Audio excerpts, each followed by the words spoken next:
to a special episode of our Dublin Service League Antique Fair. My name is Lindsay Black and I am here representing today the Dublin Service League.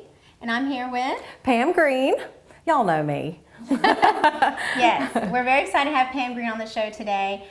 She is a True Blue. I am True Blue, which means, for those of you who aren't familiar with Service League, that I have served for 10 years in the Dublin Service League. Yes, a lot of service to our community, so we're really thankful for Pam and especially coming on the show today to teach us how to make this amazing cake. So tell me a little bit about this cake, Pam. Well, the cake we're going to make is one that if you have attended the antique fair, you're very familiar with, and it is the Peppermint patty cake. And Tammy Weigel, Dr. Noel Weigel's wife, and I were on the Cakes and Pies committee some years ago and were tasked with the job of coming up with the new feature cake. So over the summer, we worked with many recipes and made all of our friends taste countless slices of cake and came up with what is now known as the Peppermint patty cake. And it's called that because it's very reminiscent of the York peppermint patty. It's got the mint filling in the middle and the dark chocolate ganache on the outside, and has become a fair favorite. It has, and it is delicious. I actually tried it for the first time earlier today, and I can't wait to learn how to make it. So how do we get started here? Okay, well, the first thing you want to do is set your oven to 350 degrees. Okay. And I think I just did that because I'm kind of a stickler for making sure that the oven is really at that temperature. In most ovens, if you put a thermometer in there, it takes a little longer than when the bell goes off. Absolutely. To make sure it's all the way at the right temperature. The second thing that we're going to do is line all of our cake pans with parchment paper. Now that's different from wax paper. You want to make sure you get parchment paper. And I've made it for 2 of the pans, but just so that I could show you how this works, it's really simple. Okay. You just lay the pan on here, all right, and you remember to get a pencil. Look there, she has them right there. Just go around the pan. So regardless of what size pan you're using or the shape of it, you want to cut that out for me? Absolutely. Then you can get exactly the right size for your pan. I'm going to go over here one more time and get a little bit of butter. And I like to grease my pans. You're actually in my kitchen. Baker's Joy, it's a brand name. I don't even know if they make a generic, but this always does the job for me. I remember my mother would grease with Crisco, then flour, and pat it around the pan, and you can still do that. That works. But for me, this is a little less messy and less time consuming, so that's a great tip. That's the option I go with. You're gonna spread a little bit of butter in the bottom of each pan just to hold the parchment paper from sliding around. That's not what's going to keep it from sticking. Just a little bit in each pan. Okay. This one good to go down here? Yep, good to go. All right. You know, I'm going to do that kitchen thing where you throw a towel. I'm going to give you one too. Awesome, thank you. Oh, sorry, because we don't want to get any stuff all up in your fur there. Thank you, I appreciate that. And then what you do, and it says do this first. I don't know if it has to cure a little bit or season, but I find it's better to do it at the beginning. I'm going to do the first one, and I'll get you to do the next couple. Okay. Sometimes I go outside and do this because it tends to make a little bit of a cloud, but we'll try to not do that today.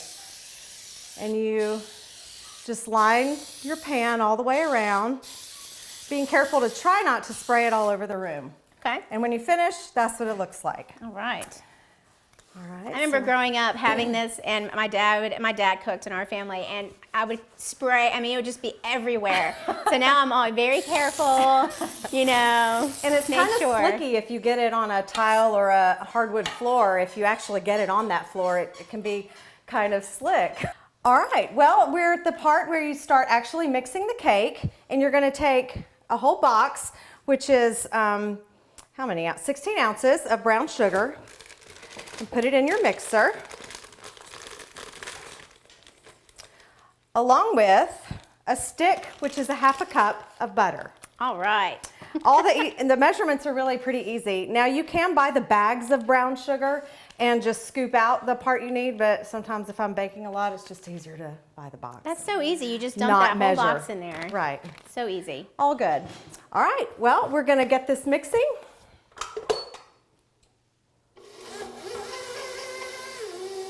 Okay, we have beat our brown sugar and butter for about 5 to 6 minutes. And one thing you really need to do when you're finished is scrape that bowl down, because little dry pieces get stuck in the bottom, and you don't want those coming through in your batter because they will. It looks a little bit like Play-Doh, a little bit. It does. Consistency. It does, and a little bit firm, but we're about to fix that because you're going to add 3 eggs to that, and you're going to add these eggs one at a time and beat for about a minute in between each one.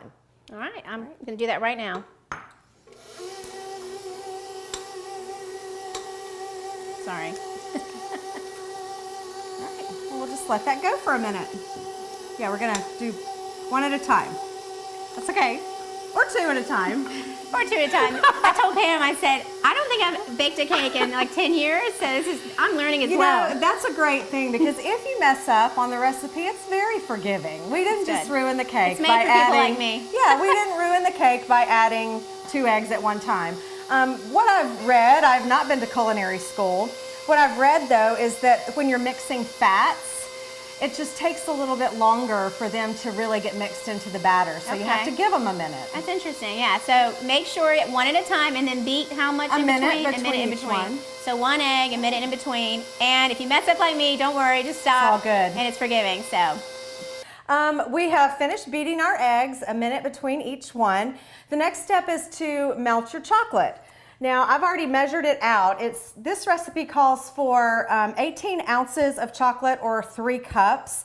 And I like to use a scale, and you just sit your bowl on there and pour chocolate chips in until it says, well, mine does pound, so it's 1 pound and 2 ounces. So that's what this is, 1 pound, 2 ounces, or either 1 pound, 2 ounces on the scale or 18 ounces. All right, we're gonna put this in the microwave for 30 seconds, stir it, 30 seconds, stir it again, and then you'll be ready for it to be added to the batter. As you can see, it's getting a little melty, and when you stir that, Lindsay, it'll just all become very creamy, and that's what you want. So pretty. Looks yummy, huh? Does. That's the key component to making this a chocolate cake. And after she gets it stirred well, we're just gonna sit it aside while we do the rest of our layers. All right, so. All right. There we go. Yep, we're good with that. Okay, now this recipe calls for sifted flour, and some people get confused about that. I've read in several places that you should measure your flour and then sift it. Okay. So you want to, we'll just trade place for just a second. Make a mess. Stir your flour up so that it's not tightly packed. Wait, now what kind of flour is this? This is plain flour, and the recipe will tell you what type of flour to use. I like to use white lily because of the grind, makes a nice cake. Okay. But you really could use any type of plain flour. Is that the same as all-purpose flour? Yes, plain all-purpose flour. See, I've said plain so long I forget that it's actually called all-purpose. Yeah. You're going to measure a cup, and I was telling Lindsay during the part of a break that baking is really chemistry. So it's not like willy-nilly. You have to be exact with your measurements. So we are going to actually scrape the top off of this so that we have a good even cup.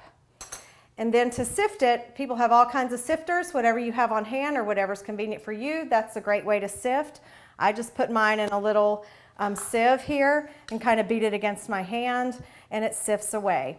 And we're going to do this for the amount of flour that the recipe calls for, which I think is 2 cups. Isn't that? Yep, 2 cups of all-purpose flour. And you want to get all these little beads that are in there. Just go ahead and use your finger to smash those down, and that's a sifted cup of flour. All right. And we're going to do 2 of those. Okay, now this recipe says that it wants you to sift the flour, but you're also going to sift the baking soda and the salt in with that. So we're going to add a teaspoon of baking soda. Ready? Go. Just make it as level as you can. All right? Okay. And then a half of a teaspoon of salt. All right. Is this just regular table salt? That is just regular table salt, no pink salt, no kosher salt. It's just plain old Morton's table salt. Got it. Okay. All right, and we're going to just sift that through the sieve into our flour mixture. Okay. Got it. Now, Pam, you've been baking cakes for a long time. I have. I started, my mother-in-law actually taught me how right after I got married 34 years ago. All right, the next thing we're going to do is when you're adding to your bowl, you want to start with dry ingredients.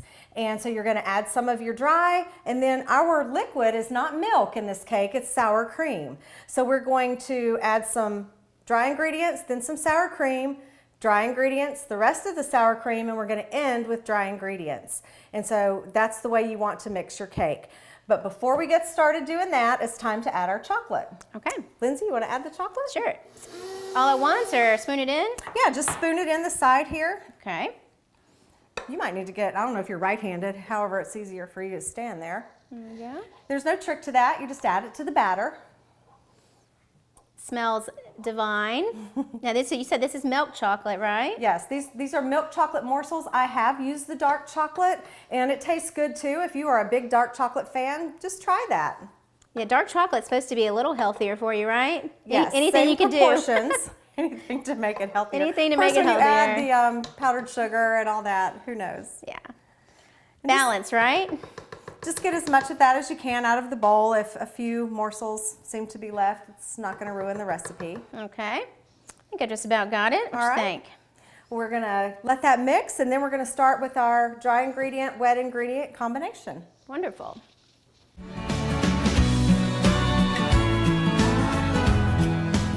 From humble beginnings with a desire to serve the Dudley community, Bank of Dudley has grown to 5 locations, serving Lawrence, Twiggs, and surrounding counties. Serving our community since 1905, the Bank of Dudley is looking forward to its 2nd century of community banking. Drop in today to any of our 5 locations: Jeffersonville, Dudley, East Dublin, Veterans Boulevard, and downtown Dublin.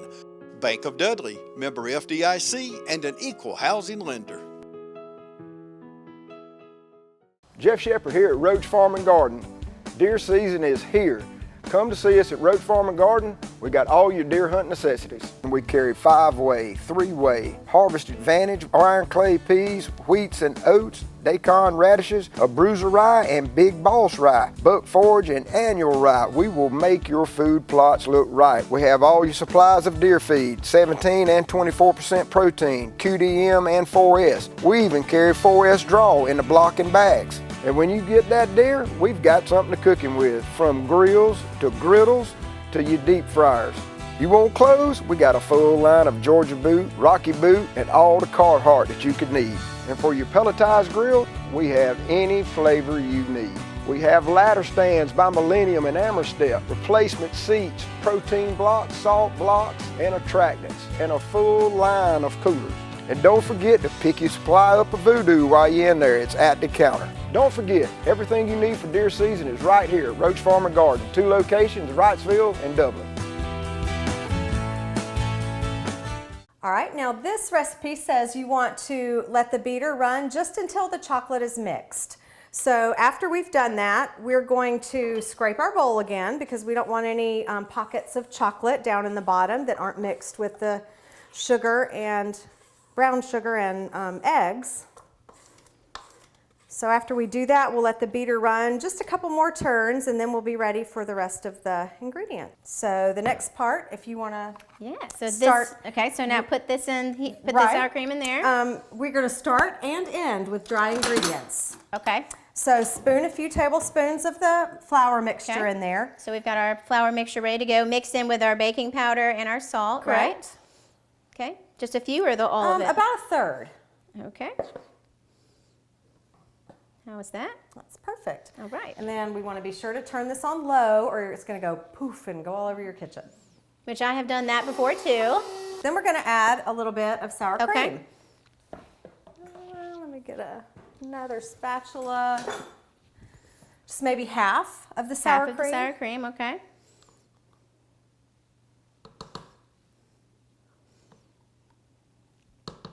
There we go. We're going to let it mix a little bit. Okay, mix it up just a little bit more. Then you're going to go back and do about another third of the powder. All righty. Now, is there anything you could substitute in any of this cake besides the dark chocolate? Could they use Splenda or any type of? You know, I have not made it with that. But you know, if you want to try that, if you're diabetic, I've had success doing that with some cake recipes. I just haven't tried it with this one. Okay.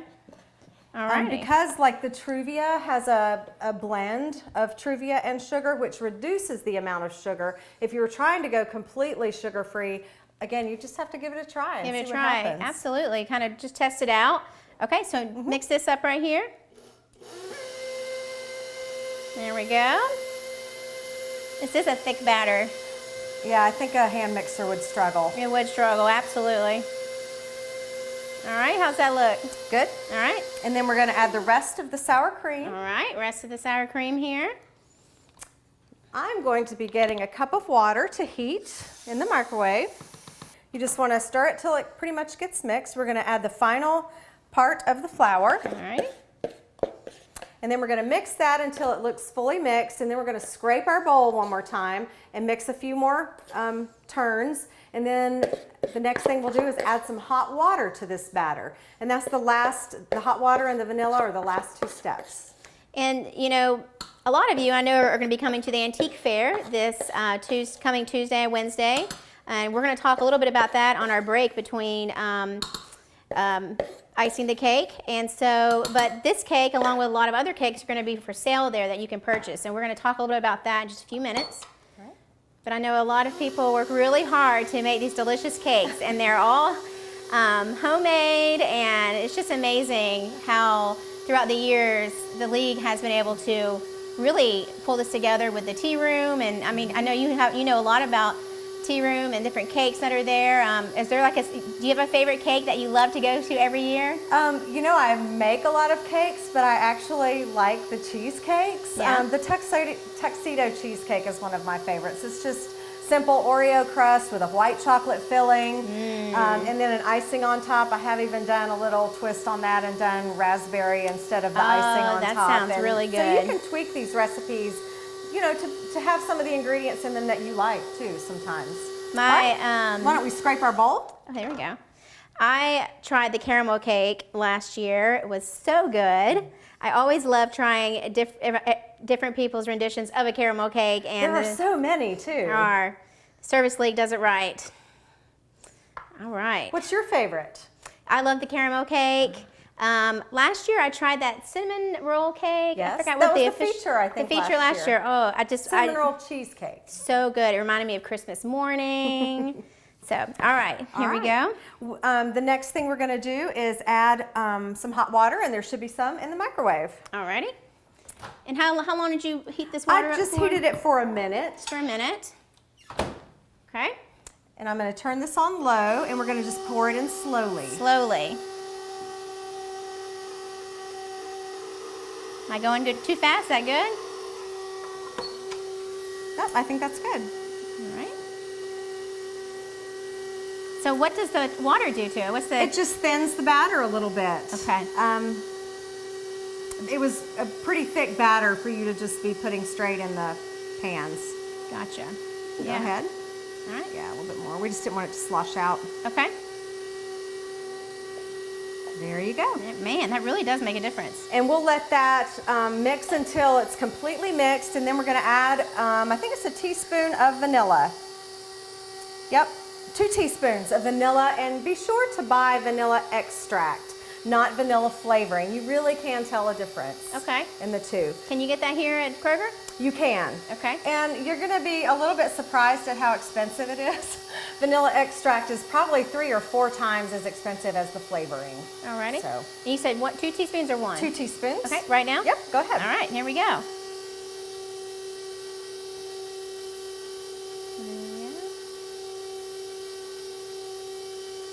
All right. Now, my vanilla happened to be clear. You can also, most vanilla is brown, but I was making a white birthday cake, so I happen to have clear vanilla on hand to keep the layers from getting dark when I, added the vanilla. But whichever kind of vanilla extract you have on hand, either one of those will work. Perfect. All right, well, it's about time to put these in the pans, Lindsay. All right, here we go. And we got our ovens already heated. It's ready to go. I heard it beep. And we preheated it at, was it 350? 350. Okay. And you want to try to distribute the batter as evenly into the 3 pans as possible. If you're very particular about this, you can always sit the pans on a scale. I have seen people do that, and that way you know exactly that you've measured the same number of ounces in each one. Alrighty.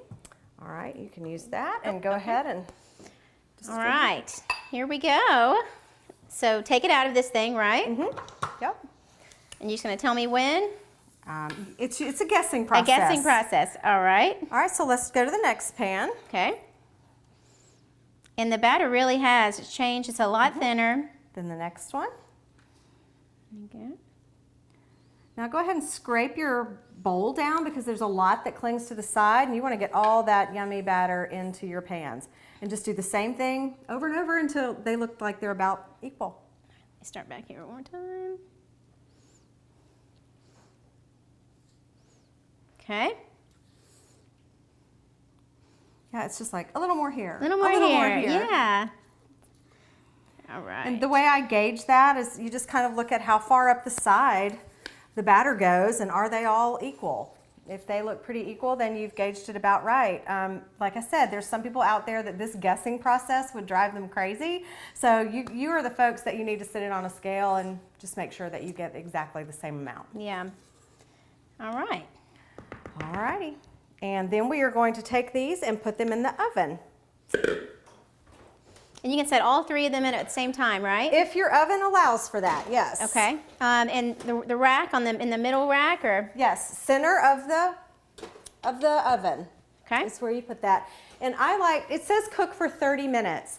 I like to cook for 20 minutes and then kind of rotate them in the oven and then cook for the last 10.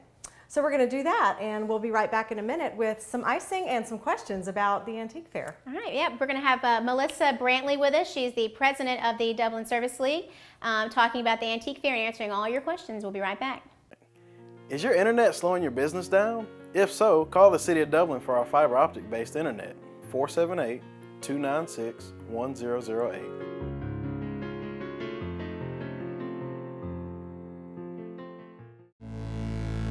Out here, there are many jobs to do.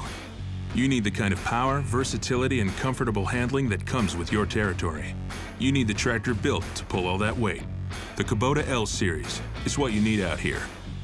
Right now, get an L Series for 0 down with 1.99% APR financing for up to 84 months, plus a 6-year warranty. Your Kubota dealer is Mid-State Tractor and Equipment at 1325 North Jefferson in Dublin. Call 478-272-2198. We're back here with Melissa Brantley. She is the president of the Dublin Service League. Our peppermint patty cake is baking in the oven, but while it's baking, we wanted to just take a few minutes and talk a little bit about the antique fair that's coming up. So, yeah, thanks for having me. Yeah, thank you for coming. I'm excited about it. We hope you'll come out next week. It's Tuesday, November the 12th, and Wednesday, November 13th. All day into the evening until 9 o'clock on Tuesday until 3 on Wednesday. And it's just a great community event. It's a lot of food, it's a lot of fun, it's a lot of shopping, so you can get a head start on your Christmas shopping. But just community spirit really comes out in those 2 days, and you get to visit with friends that you may not see a lot. It's just a lot of fun. So we hope everyone will come out. And I know one of the big parts of the antique fair is the tea room. Tea room. So tell us a little bit about that. Well, the tea room is kind of a neat thing. I brought some old cookbooks from the Service League, and it was so fun for me to go through these last night. The tea room started, I believe, back in the 60s into the 70s was when they actually started the tea room, and it was, from what I understand, very small. It was just desserts. Mm-hmm. And as you know, Lindsay, we've expanded. And now we have soups, and we have salads, and we have sandwiches.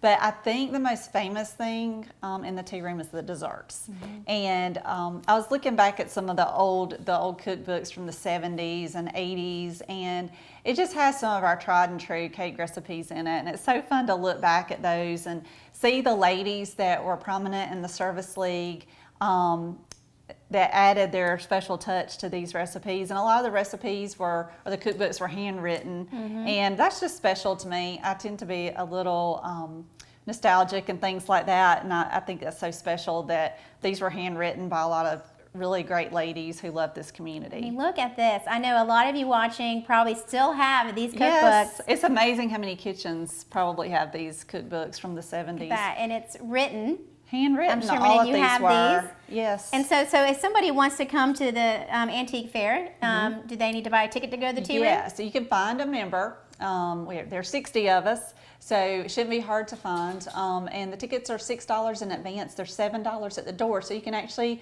come to the fair without a ticket, and we will make sure you get in. Yeah. So, yeah. And then the tea room, so you can come in, there are certain hours that you come just for the food section? The tea room is open the entire time the fair is open. Oh, really? Okay. So if you're an early shopper and you want to get there at 10, you can still visit the tea room. You can have your chicken You can salad go ahead and or eat early and get back to work. Yes. Or if you're trying to get through before you pick up the kids, come along. You can take your food to go if you want to. You can enjoy it in the tea room. The cool thing about the tea room is also, you can sit around with people that you may not know and get to know other people. There's also entertainment there. We have a lot of singing groups from the community that come out, some of the school choirs, piano students from the community, and it's kind of fun to get to watch them perform. Absolutely. That is just one of the most fun parts, Yeah, I think, it is is. seeing that. And then, of course, the shopping. Yes. Now, how many dealers do we have this We year? have over 30 dealers this year. I Oh think my it's the gosh. most we've ever had. I heard it was sold out. It was so yes, full. we were talking today at our meeting that we need a bigger space because we have so many new vendors and vendors that wanted to come, but we had to close it out because we didn't have the space for them. But home items, food items this year, which is kind of new, clothing, shoes, still antiques, because initially when it started it was known as the Antique Fair. It's evolved over the years. Talk a little bit about that. When it first, I know it started about 50 years ago? Yeah, it started back in the 60s.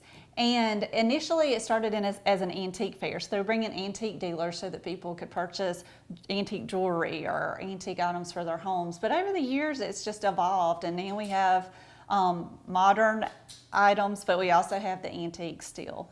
So that's kind of fun to get to see those. Another thing is the space has changed. It used to be at the National Guard Armory, and now we're at the Oconee Fall Line Technical College, and so that space is a lot bigger. It holds more people, so it's a great facility that our community has that we can use for such an event. And there is so many people working on this event, have spent so much time for you to come out and enjoy it. And it really is almost like a kickoff to the holiday season. You can come and get all of your Christmas shopping done. And I think it's really neat.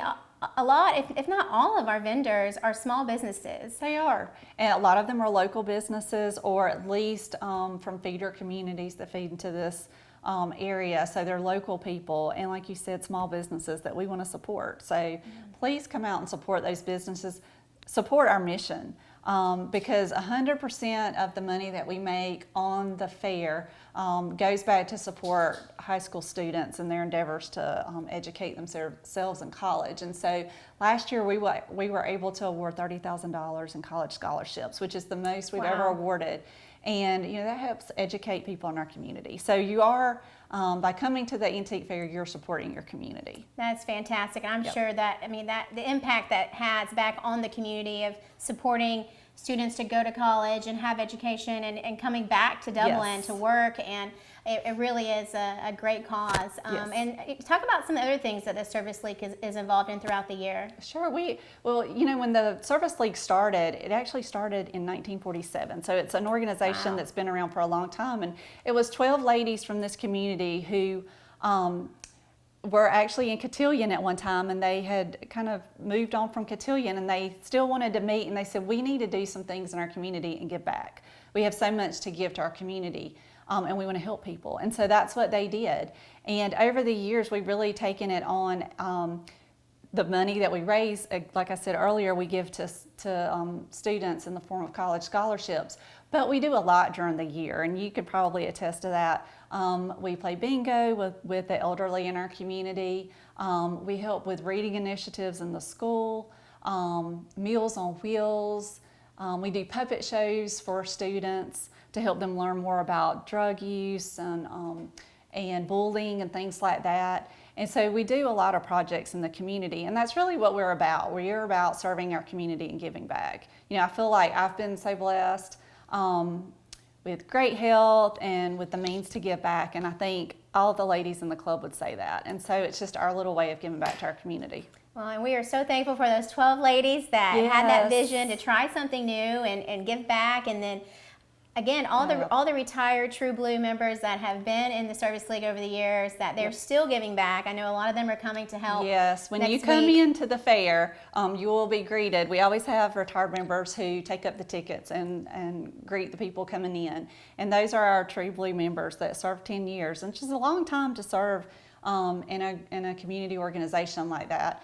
And we're so thankful for them because, you know, without those people who came before us, we wouldn't be here. And I think that's really special that we can thank them and honor them. Absolutely, and I love the history. I do know you were too. sharing with me something about purses that they used to have back in the day. I remember this when I was a young little one. I would see these, you know, very well-dressed ladies in the community, and they would walk around with their cute little purses. And it was a way that people back in the 70s and 80s promoted the fair. They actually did needlepoint purses, and they would carry them around the community, and it was a way that they promoted the fair. But as a child, I remember that and thought, that's so neat. I want a purse like that one day to carry around. And they were making an impact on you at an early age. Yes, I remember that. And that's something that's always stuck out to me. And we talked about that a lot. Like, we don't make the needlepoint purses anymore. I don't think that, I don't know many of us that could do that now. But that was something they did. We promote the fair in a different way now. We have social media now where we can promote it. But that was just a neat little way that they promoted the fair. Well, and if you're watching this and you have one of these purses, bring it to the fair. Yes, we would show love it to off. see it. Yeah. Yes, we tried to track one down and I couldn't find one, but we were able to find the old cookbooks, and I think that's really special. That is really neat. Yeah. So tell us again one more time, the Tuesday, Wednesday, the dates and times. The dates of the fair are November 12th and 13th. On Tuesday, it's from 10 to 9 p.m. at night. On Wednesday, it's going to be from 10 until 3. Okay. And you can eat at any time during those hours. The tea room will be open the entire time. Okay, great. Well, we hope you will join us next week. Come ready to shop or just come ready to eat. Either way, we'd love to see you. We'll be right back with the filling and the icing of our peppermint patty cake. Dublin Ford Lincoln is honored to call many well-respected and wonderful people our friends. Bert Thigpen is one of those friends. It's just an easy process for me because they're with you when you buy it, but the main thing, they're with you after you buy it. Then they give you the service after you buy it, and that makes, to me, that's 3 factors that I really look at, and they've done that ever since I've been here. Others call you customers, we call you friends. That's Dublin Ford Lincoln. Hey, my name is Chloe Zeckley. I do paintings for the Angel Babies. I raised $2,040 last year, and that all went to charity to the Salvation Army. If you are interested in getting one, you can come to the Car Lot of East Dublin, right across from the Dairy Queen. All right, and we are back here and we are working on the filling of the pie. That's right, and we have mixed our half a cup of butter, which is 1 stick, with our 1 box or 16 ounces of our powdered sugar. We're going to slowly start to combine these. And this is a cake, not a pie. So we are working on that. Okay, so slowly, we're going to put on a 1 or 2. Yep. Oh, 1 is pretty fast there. There we go. Okay. About how long do I do this for? Until it's completely blended. Okay. Speed it up just a little bit, you think? Maybe give it a minute, because Just a minute? that powdered sugar will really go everywhere. Go up everywhere. Alrighty. Again, if somebody wanted to substitute something, I would just do some research. See if you could substitute with a sugar-free. I know we've been using a sugar called monk fruit, and it is a 1-to-1 sugar replacement. You can get it at Costco or on Amazon online. And it really does taste very similar to sugar. So if you are a diabetic or, trying to substitute, that might be a good option for you. All right, we're going to add 1/3 cup of milk, which I thought I had gotten out, but I had not. So we'll stir it right now. You keep going? Yep. Okay. And this is 1/3 cup. 1/3 cup of milk. And I use whole milk. Whenever it doesn't say, I think you want to go with the whole milk. The real or the thing. Higher, yeah. All right. Okay. Mixing that in there.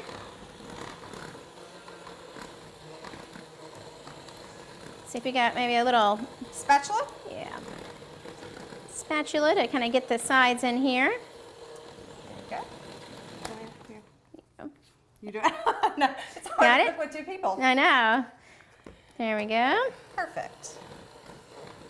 Now it'll mix on together, and I think you can probably turn it up on a higher speed once all the powder is kind of mixed in there, because you really kind of want to make it fluffy. Okay. We're up to a 3 now. Yep. It's looking divine.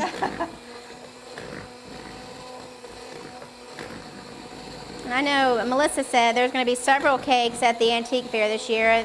Is there about 10 different kinds? I think so. Just keep adding to the list, and if you go on the Dublin Service League website, you can look at those, all the different options that they have Absolutely. available. The website looks so great. You really should go check it out. They've got the menu up there. They've got all the dealers listed. A lot of people worked really hard on that. And by the time this airs, it may not be an option to order online, but it's something to keep in mind for next year, that you can actually go on and select the cake you want and how many pieces you want, or soup or sandwiches, whatever it is, and then schedule the time that you would like to pick it up, and it'll be ready for you. So Pay convenient. online with a card. They've made it very seamless. Really have. You can do it on your phone. All right, how's that look? All right, why don't we turn that off, and the next step is to add the peppermint. All right, trying to get some of this. There we go. So we want to use a half a teaspoon of peppermint. Okay. Right here. All right. And a little goes a long way. You want enough peppermint so that you taste it, but not so much that it's overwhelming. It's really just a hint of peppermint. And so we kind of found that a half a teaspoon was what most people really liked. But if you really like the peppermint, feel free to add just a little more. All right, half a teaspoon. Ooh, it smells Really fresh. good. Yes. Okay, and mix this in. Yes, mix it completely. Okay. Keep it fluffy.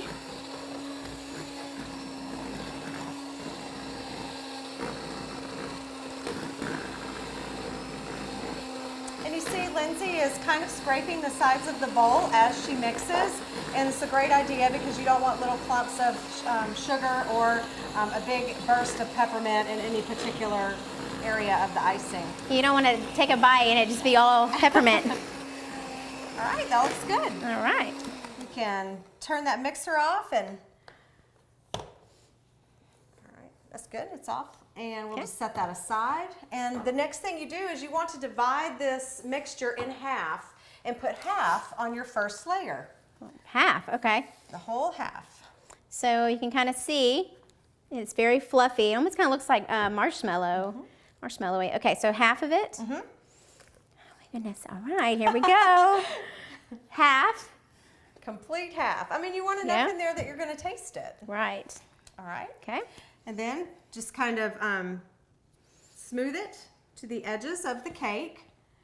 And we're going to try to get all the rest of that off the spatula because we want all of this icing It just looks so fluffy, like a little cloud. in our cake. So you came up with this recipe. Myself and Tammy Weigel, we combined, 5 or 6 different recipes. We took the best parts out of each one to come up with the peppermint patty cake. That's amazing. It's like, oh, we like the icing out of this one, but we like the ganache out of that one. And It's a nice hybrid. it is, and very festive and holiday. All right, so Lindsay, that's the first layer. You want to take Okay. the second layer and just lay it right on top of the first one. Okay, so does that go on the bottom here And and the- flip it over? Either way, it really doesn't matter. You can flip it Okay. over if you want, if that makes it easier. There you go. All right. There you go. And I usually eyeball it to kind of square it up because you want your cakes to be straight up and down. Okay. And if your oven is uneven, then sometimes you'll find that your layers are just a little higher on one side. You're going to want to reverse those layers so that you end up with a finished product Finished that's cake. stacked. Smart. So the rest of it goes on top of that layer. Okay, the rest of it goes on here. And you can do some leveling with the icing too. There we go. You get all that good stuff out of there. Perfect. There we go. All right. And to me, The downside looks a little lower than the top side. Just fill it in with the filling. Yep, we're just gonna level it up right here and no one will ever know. All right, last layer. All right. There we go. Try not to get it in the frosting this time for the filling. Wow, look at this it's so tall, it's beautiful. There we go, it looks perfect. Okay. Now you're ready for the ganache part of the cake, which is the frosting. There's a little bit of icing that has smushed that very technical baking term out from between the layers, and because we're gonna ice all the way down, I wanna try to keep that between the layers rather than, you know, mashed out from the sides.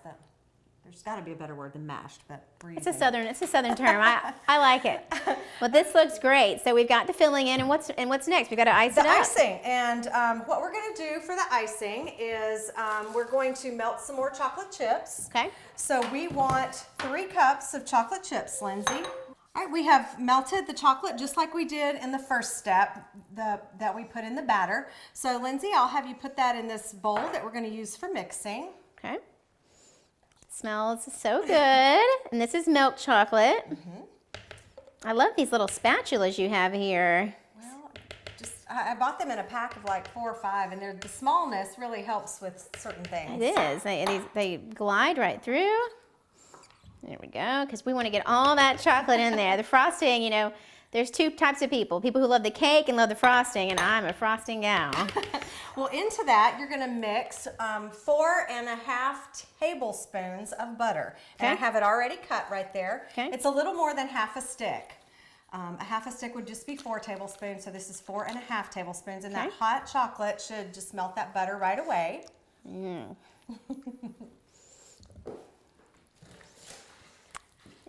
Again, you can set your butter out the night before you make this, and it'll be perfect. I mean, it is really just gone right in. Okay? And next you're going to add the 3/4 cup of whipping cream. Now I find that the organic whipping cream is really like a heavier, creamier cream than just your a generic whipping cream. So I would recommend that you buy the heavier whipping cream. Okay. You can just go ahead and add that. See? All at once? All of it.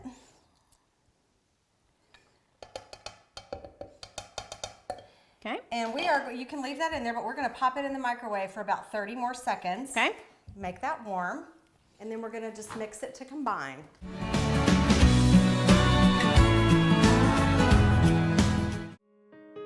Portions of this program are brought to you by Fairview Park Hospital, a leader in healthcare for Dublin, Lawrence, and surrounding communities, providing inpatient and outpatient surgery options and rehabilitation therapy services. I'm Glenn Register at Hometown Supply. Want to wish all our area schools the very best in the upcoming season. Hometown Supply, located in downtown Dublin, is here for all your home and hardware needs. We offer new and used appliances, both gas and electric. Competitive prices on electronics and computers, including cell phones, laptops, and tablets. We have service people on staff, a repairman for our appliances, and a computer technician for our electronics. Come by and see how we can help. Just remember, if you can't do business here, you just can't do business. All right, and we're back. So we are making the icing again, and so far we've got the 18 ounces of milk chocolate morsels melted, and then we added 4½ tablespoons of butter, not margarine, not any substitute, just full butter. Real deal. I use salted butter, but I think a little salt is good in desserts, but if all you had on hand was unsalted, you could definitely use that. And then 3/4 of a cup of heavy whipping cream.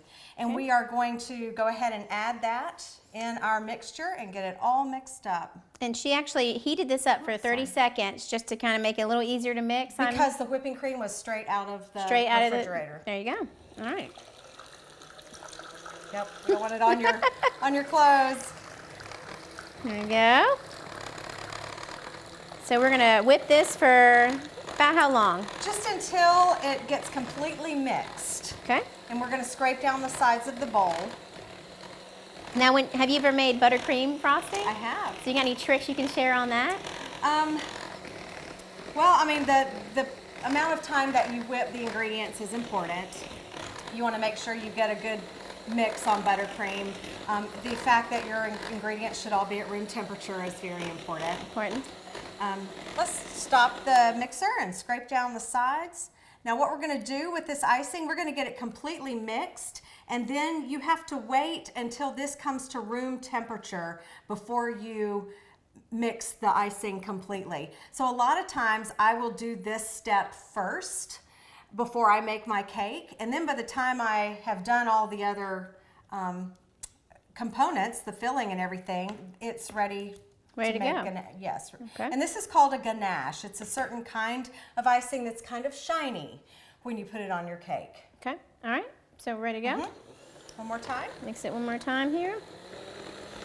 And I'm on a 2. Is that okay? Yep. Okay. All right. I think we're good. We're good? All right, what we're going to do is turn this off and let it come to room temperature. But through the magic of television, we have some ganache that is already at room temperature, and we're going to go ahead and use that to put on our cake. Wonderful. So it should be sitting over there in the corner. You can take those beaters and just kind of whip it a little bit to get it ready. All right. Room temperature?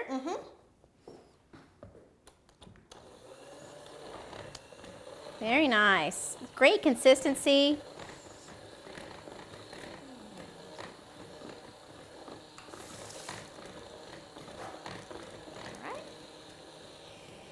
And so how long does it usually take to get to room temperature? About an hour?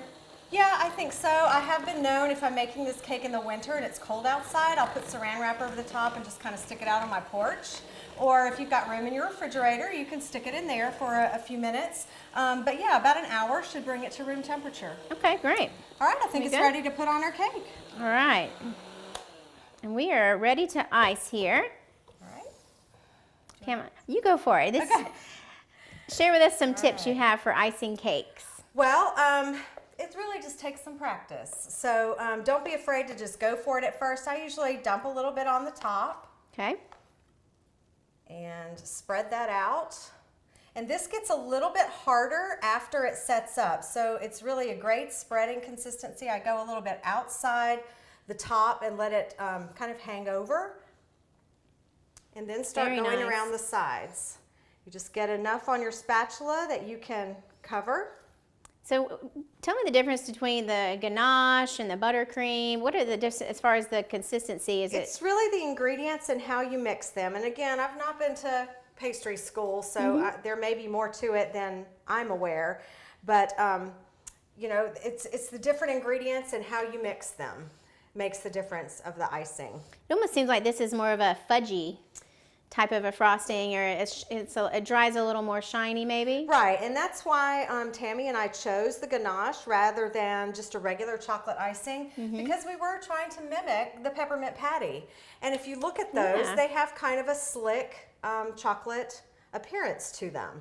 So after testing several different types of chocolate icings, this one just seemed to complement the ingredients inside. And for those of you who do love to bake and bake often, you can mix and match layers and icings. You find your favorites. Just because somebody said this is the cake doesn't mean you can't change it up to be something that you like. It does. It reminds me of like a York peppermint patty a little bit. That's exactly and it smells what we were going for. Similar too. Man, so how many times have you baked this cake before? Oh my goodness. Probably at least 50. Wow. So you really got it down to a science. Between the ones that I've made for antique fair, oops, and that happens sometimes. You sacrifice some to the countertop. Well, and that's like, I love to watch Julia Child and her shows from the 60s, and she says you just got to get in there. If you make a mess, it's okay. You can clean it up. And this cake is a little bit on the messy side, but that's why I'm getting small quantities of chocolate to go on my spatula. But we want to put as much as we can on there, so I keep putting it on the cake until it's all gone. How many people would you say this cake serves? You can can typically say for a nice size slice that you can get 20 slices out of a layer cake. Okay. There's so many new tools out there these days too to cut the cake. Have you seen that one that you can kind of come down and grab it and then it has the bottom underneath it? I have not. So neat. Sounds fascinating. You did notice I put this on a piece of white cardboard. That makes it so that it's easy to transfer to whatever cake plate or serving china that I would like. That's great. Well, we're about finished with the cake. All that's left is the garnish. So I have a bag of York peppermint patties there. Right. That's what I like to use. You could do peppermint sticks, chocolate chips, whatever you like on the top of your peppermint patty cake. But what I usually do, this is just what my family likes because they all like to grab these. I break them into a couple of different pieces. Okay. And then just kind of set them on the top of the cake. Maybe 3 or 4 total little peppermint patties. But I mean, if you love peppermint patties, you could totally line the top of the cake with them. Totally line it up. There are no rules. Okay. So maybe one more, and then our cake will be finished. Wonderful. And if you're serving this at a party or for a group, I usually take a warm, wet paper towel and just kind of go around the bottom of that edge and clean it up so that it looks really nice. But So after you garnish it and you're ready to go, how can they store this? Have to go in the refrigerator or? No, it does not have to be kept in the refrigerator, but I find that it freezes really, really well. And I actually like this cake cold. Is my favorite way to eat it. So from the refrigerator is a great way to eat it. And but a lot of times, when you're doing a dinner party or something, you don't want to have to be doing all this the day of your dinner party. Right. This cake keeps really well. I actually think that the peppermint flavor kind of permeates the cake a little more if you make it a day ahead of time and give it a chance for those flavors to kind of mesh. What I usually do at this point is put it in my freezer, and then a couple of hours later, I come back and wrap it with saran wrap after it's already frozen because you don't want to mess up that nice icing that you have. And it can stay in the freezer for really probably a month to 6 weeks. That's great. And it tastes perfectly just like the day you made it when you take it out. That's fantastic. So you can make the cake, freeze it, take it to Thanksgiving. You could You've got purchase time it. this weekend, go ahead and make it, and you've got your cake for Thanksgiving. Absolutely. And if you go to the antique fair next Tuesday and Wednesday, you can actually purchase the cake and then you could freeze it and take it out. So you can either make it or you can purchase it at the antique fair. Well, Pam, thank you so much. I've had so much fun cooking with you. I have as well, and I've learned so much today, and I just thank you for showing us how to make this delicious cake, and I hope all of you will join us at the Antique Fair this year. It'll be November 12th and 13th at Oconee Fall Line Technical College. Tickets are $6 in advance or $7 the day of, and we will see you there.